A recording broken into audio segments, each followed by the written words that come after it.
Om Swastiastu, Rahajeng. Kembali lagi dengan Titiang Dewa Agus. Hari ini Titiang akan mencoba mengulas mengenai kosmologi. Mungkin semeton sareng sami sampun uning sudah tahu apa yang dimaksud kosmologi. Kosmologi yaitu asal katanya kosmos, alam semesta. Jadi kosmologi ini adalah ilmu yang membahas mengenai awal dan akhir dari alam semesta. Seperti kita ketahui bersama, meton sami, banyak literatur yang membahas mengenai awal dan akhir dari semesta ini. Kalau di literatur kita di Bali, lontar kuno kita seperti lontar Buana Mahbah, terus Bumi Kemulan, Ospati Tatwa, Ganapati Tatwa, Bumi Mareke, banyak yang membahas mengenai kosmologi atau awal dan akhir alam semesta. Dalam Buana Mahbah itu disebutkan bahwa awalnya adalah sunyi atau kosong, kemudian ada betari dan betara, kemudian beliau menciptakan para resi. Nah, seperti itu kalau dalam Buana Mahbah. Dalam tutur Bumi Kemulan juga hampir sama seperti itu. Awalnya kosong, betara betari, terus menciptakan napidana para resi segalanya sehingga ada dunia. Dalam Respati Tatwa sendiri itu sepertinya Respati Tatwa ini lebih menganut mengenai Samkhya, karena disebutkan di sana dalam Samkhya bahwa yang dari awal dari penciptaan itu adalah Purusa. Cuma bedanya di Respati Tatwa ini dia menyebutnya adalah Paramasiwa, karena Respati Tatwa adalah lontar kita yang bercorak siwaistik sesuai dengan ajaran kita di Bali, yaitu Siwa Siddhanta. Dalam Respati Tatwa ini disebutkan awal mulanya adalah cetana dan acetana. Cetana yaitu kesadaran atau pengetahuan, dan acetana adalah ketidaksadaran. Nah, dari cetana dan acetana ini kemudian menimbulkan tatwa, yaitu Paramasiwa Tatwa, Sadasiwa Tatwa, dan Siwa Tatwa. Nah, Paramasiwa Tatwa ini adalah Tuhan dalam keadaan kosong, sunyi, tidak berciri, di luar pikiran, di luar pengetahuan, dan tidak tersentuh. Nah, ini adalah kalau kita menyebutnya adalah God without attribute, Tuhan tanpa atribut.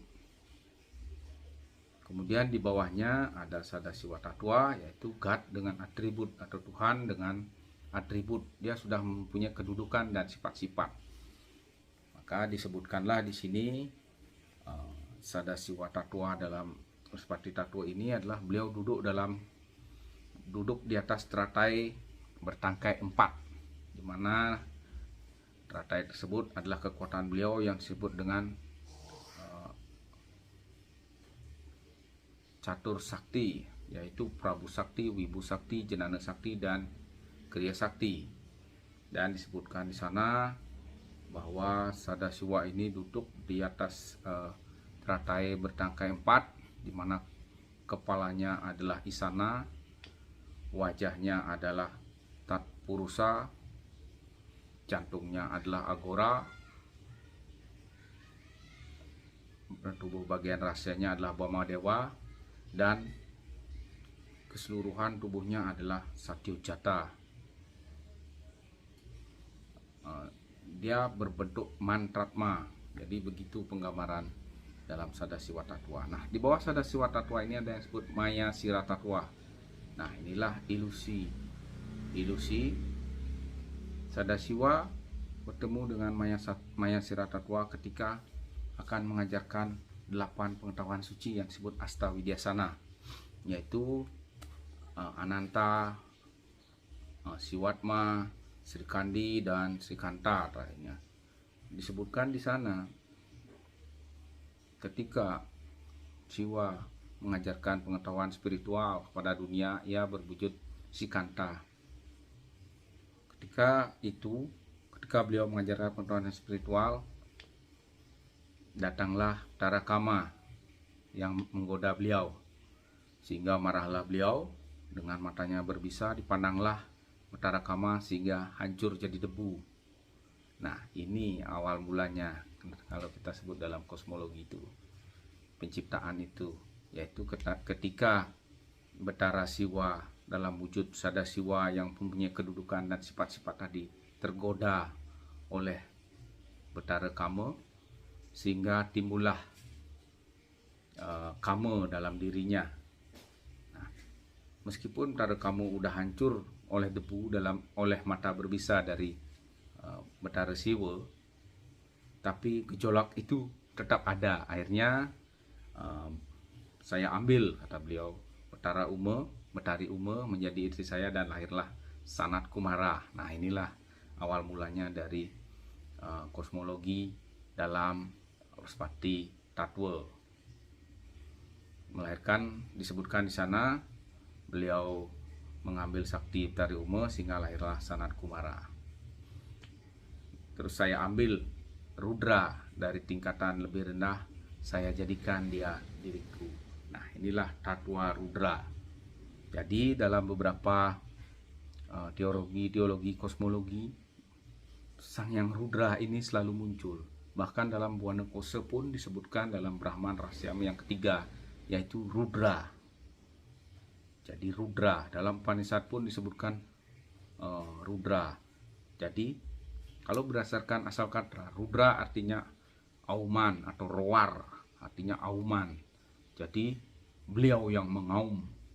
Jadi apabila kita kaitkan dengan teori yang sangat kita terkenal dan diterima oleh segala pihak, semua pihak sekarang, yaitu mengenai teori Big Bang, yaitu letusan besar. Nah, ini sangat, jika dikaitkan, sangat erat kaitannya dalam Tatwa Rudra ini, yaitu auman. Kita pun mengenal di Bali, yaitu dalam Respati Tatwa, dalam Buana Kosa itu mengenai Rudra. Jadi auman Rudra. Jadi ketika terjadi auman, terjadi letusan, terbentuklah dengungan kata yang panjang, yaitu Om, itu yang panjang. Nah, itulah Om asal mulanya. Jadi ketika Rudra ini mengaum, mulailah tercipta dunia. Jadi itulah yang disebut dengan Tatwa Rudra. Jadi kosmologi ini sangat erat juga kaitannya dengan dalam Upanishad. Dalam Upanishad sendiri disebutkan bahwa itu dianalogikan sebagai laba-laba. Ketika laba-laba mengeluarkan jaring dari tubuhnya, mulailah penciptaan dunia, mulai seperti laba-laba menebarkan jaring dari tubuhnya. Dan apabila akhir dunia itu adalah seperti laba-laba itu menarik lagi jaring laba-laba itu ke tubuhnya. Jadi Upanishad sendiri memandang penciptaan dunia itu sebagai emanasi, yaitu yang berasal dari Brahman, sehingga terciptanya dunia ini adalah asal mulanya adalah dari Brahman atau Tuhan itu sendiri. Kemudian dalam Rigveda disebutkan asal usul dunia ini, juga disebutkan bahwa dunia ini berasal dari yadnya, primordial, atau ini, jadi ini sejalan dengan Upanishad. Nah, sementara kalau di Bali sendiri, dalam lontar-lontar kuno kita juga menyebutkan mengenai penciptaan itu, yaitu dalam lontar kanda 4 disebutkan ketika semua dalam keadaan kosong, suwung, sunyi, senyap, hanya ada getaran. Nah, kemudian muncullah dari getaran itu, muncullah Imeme dan Ibapul. dari Mimi Bapo ini kemudian turunlah Bayu Sabda Idep. Nah, seperti itu disebutkan dalam disebutkan dalam lontar kande 4. Jadi apabila kita kaitkan lontar kande 4, yaitu dalam kande 4 buta, ini akan kaitannya dengan mecaru tadi. Mecaru, dari mecaru ketika kosong, mecaru, terus muncul kedua kekuatan yaitu Ruwa Bineda. Muncul 3 lagi yaitu Bayu Sabda Idep. Nah, Bayu Sabda Idep. Nah, inilah yang kita sebut dengan kosmologi. Nah, kemudian menyambung tadi dari Bayu Sabda Idep ini muncullah 5, yaitu Panca Mahabhuta, yaitu unsur-unsur pembentuk tubuh kita yang sama dengan unsur-unsur pembentuk alam. Jadi itu menurut Tattwa Kande 4. Sementara apabila kita cermati, yang paling detail membahas mengenai kosmologi atau penciptaan ini adalah darsana kita, yaitu Samkhya, yaitu ketika dimulai semuanya dari Purusa, Purusa, kemudian ada Prakrti, dari Prakrti yang dipengaruhi oleh Triguna, yaitu Guna Sakwam, Rajas, Tamas, sehingga muncullah yang disebut dengan Budi. Dari Budi timbul Hamkara, terus timbul Manah atau Cita. Nah, dari sini muncul Panca Budindriya dan Panca Karmendriya dari pikiran. Makanya pikiran itu adalah raja dari 10 indria itu. Kemudian muncullah Panca Tanmatra, dan terakhir dari Panca Tanmatra muncullah Panca Mahabhuta. Nah, inilah yang kosmologi dari Samkhya yang paling detail. Makanya apabila kita ingin mengetahui dunia ini, ingin mengetahui keberadaan dunia ini, seperti kata Sadguru, kita mengalami kesulitan karena sangat rumit. Seperti kita ketahui, kita tidak bisa melihat dunia ini seperti kita menonton bola dari arah stadion, dari atas kita nonton bola, tidak bisa, itu susah. Untuk mengetahui dunia ini, makanya ketahuilah dulu tubuh kita sendiri, karena tubuh kita sendiri itu menyimpan informasi-informasi mengenai evolusi perjalanan dunia dari makhluk bersel tunggal, makhluk berkaki 4, dan seterusnya. Itu informasinya tersimpan di tubuh Anda. Itu kata Sadguru. Sehingga untuk mengetahui dunia, kita harus mengetahui tubuh kita. Dan ini sejalan juga dengan ajaran-ajaran luhur kita di Bali, di mana disebutkan dalam agama kita juga disebutkan adalah Buana Agung sama dengan Buana Alit. Jagat di Kejawen pun Jagat Alit, Jagat Gumelar. Terus dalam lontar kuno kita, yaitu kande 4, disebutkan yen ruh raga ring ragante, ruh raga ring dewa. Jadi ketika kita tahu tubuh kita, kita akan tahu para dewa. Dan para dewa inilah yang asal mulanya yang saya sebutkan tadi, God with the attribute. Nah, dengan mengetahui itu kita akan mengetahui alam semesta. Jadi pelajarilah tubuh kita sendiri. Dalam sistem yoga kita akan mengenal alam semesta, karena segala rahasia-rahasia penciptaan dari alam semesta, asal usul semesta ini itu tersimpan dalam tubuh kita dan selaras dengan ajaran-ajaran leluhur kita di Bali yang mengatakan Buana Agung sama dengan Buana Alit.